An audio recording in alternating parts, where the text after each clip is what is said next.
concepto de donde nace la obligación, en donde nace pues en el artículo 31 de la Constitución Política de los Estados Unidos Mexicanos, que es nuestra Suprema Carta Magna, artículo 31, fracción 4, donde nos indica: es obligación de las y los mexicanos contribuir por el gasto público, así como los ingresos de la Federación, del Estado y de los municipios, así como del Distrito Federal, que ahora, pues, como comúnmente se le conoce, Ciudad de México, y conforme lo dispongan las leyes fiscales, de manera proporcional y equitativa, para contribuir al gasto público, ¿verdad?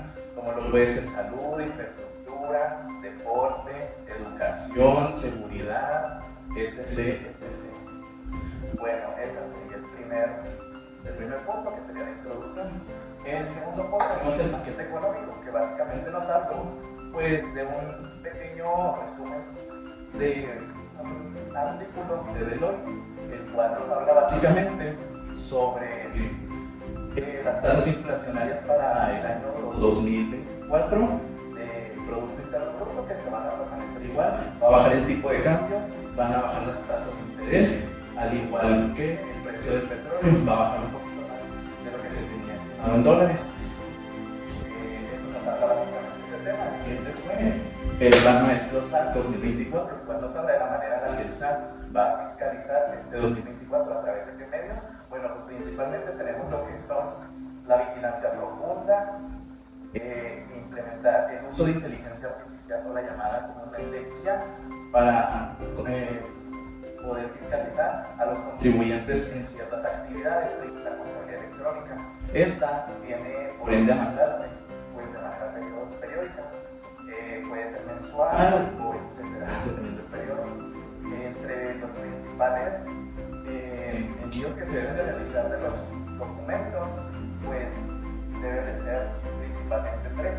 Por lo regular, 2 son los más comunes, lo que es la balanza de comprobación y el catálogo de cuentas. La balanza de comprobación se manda mes con mes. El catálogo de cuentas se debe de mandar una sola vez y cada vez se modifique, es decir, cuando se agreguen o devuelven cuentas. Siguiente, pues serían pólizas auxiliares en caso de que la autoridad lo requiera o del contribuyente solicitar devoluciones o compensaciones de saldos a favor, para verificar el origen de estos, la póliza. Y pues cada póliza pues debe de estar relacionada a un CFDI para amparar la operación a la que corresponde. El siguiente tema que vimos fue los reembolsos de capital.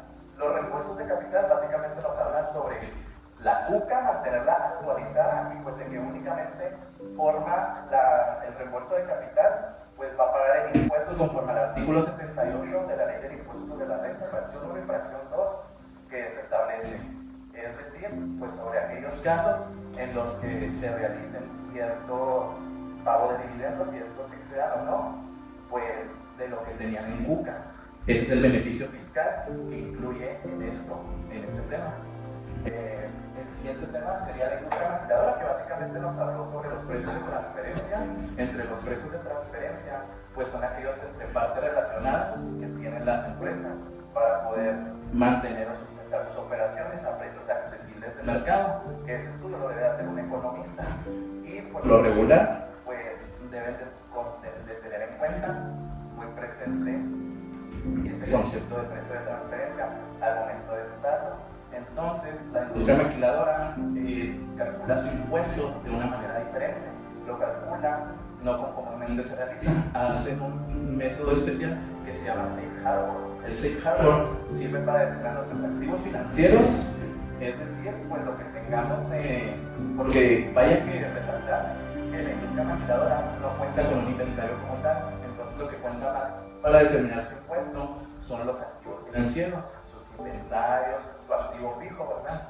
Y pues también eso se le debe aplicar un porcentaje que es el 6.5%, o en su defecto los costos y gastos, que eso representarían el 6.9% para obtener una utilidad mínima. El registro de empresas por servicios especializados es el REPSE.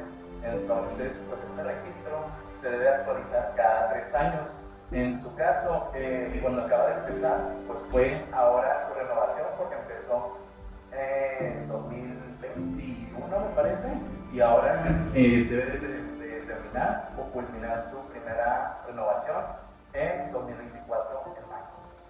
El siguiente que tenemos presente por PTU, lo que aplica esta 2022 para el pago de la PTU, pues sería principalmente de que no se le puede, en su defecto, de pagar, bueno, en sí, de hacer un correcto pago al empleado, es decir, lo que beneficie más al empleado.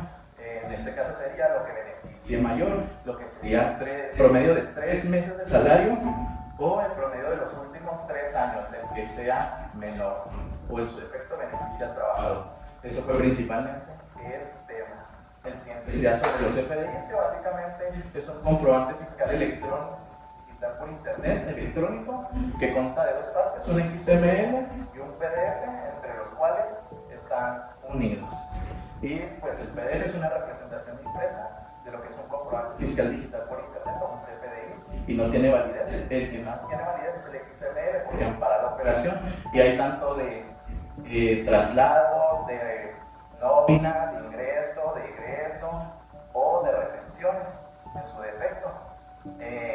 Y pues principalmente estos son los que se encuentran para poderlos cifrar en la página del SAT, amparando cada operación que nosotros realizamos cuando hacemos contabilidad, vaya que electrónica, ampara la operación y pues le da validez, ¿verdad? El CFDI, pues nace su obligación en el artículo 29 del Código Fiscal de la Federación y en los requisitos en el 29A del Código Fiscal de la Federación, pues de lo básico que debe contener, que es un folio fiscal, un método de pago, una forma de pago, la fecha, el RFC emisor, el receptor, el nombre, la razón social o denominación en su defecto, el código postal, etc.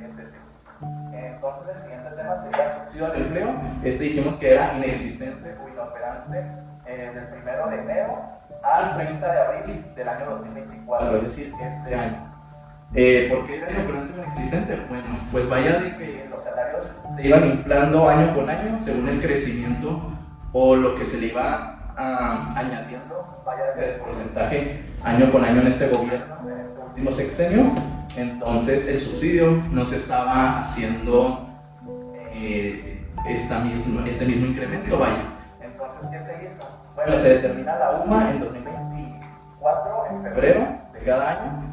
Entonces, esta UMA se eleva al mes por 30.4 por 108.57, lo que nos da de resultado 3.300. Esos 3.300 se multiplican por 11.82% según el decreto y nos da 390.12 que debemos de pagar a nuestros trabajadores siempre y cuando ganen menos de un salario mensual de 9.081 pesos al mes. Eso a partir del 1 de mayo en adelante. El siguiente tema que vimos fue la ley antilavado, que es básicamente la ley federal para la prevención e identificación de operaciones con recursos de procedencia ilícita. En esta ley nos habla básicamente lo que es el lavado de dinero, que es el acto o uso de esconder o disfrazar aquel dinero que proviene de recursos o de actos de procedencia ilegal. Las actividades vulnerables o aquellos factores que son más susceptibles a este tipo de riesgos para que se pueda lavar el dinero, pues vaya que son varios, principalmente los juegos y torneos como son los casinos, las apuestas, las inmobiliarias, el sector inmobiliario, el desarrollo inmobiliario, arrendamientos, vehículos, tipos de casas de cambio, tratado de valores, obras de arte, entre ellos son los principales para el lavado de dinero. En el siguiente tema, pues vimos que fue por último la declaración anual de personas físicas, que los sujetos obligados pues son aquellos que han tenido más de 2 trabajos al año o en su defecto han excedido de 400,000 pesos al año por concepto de sueldos y salarios. Aquellas personas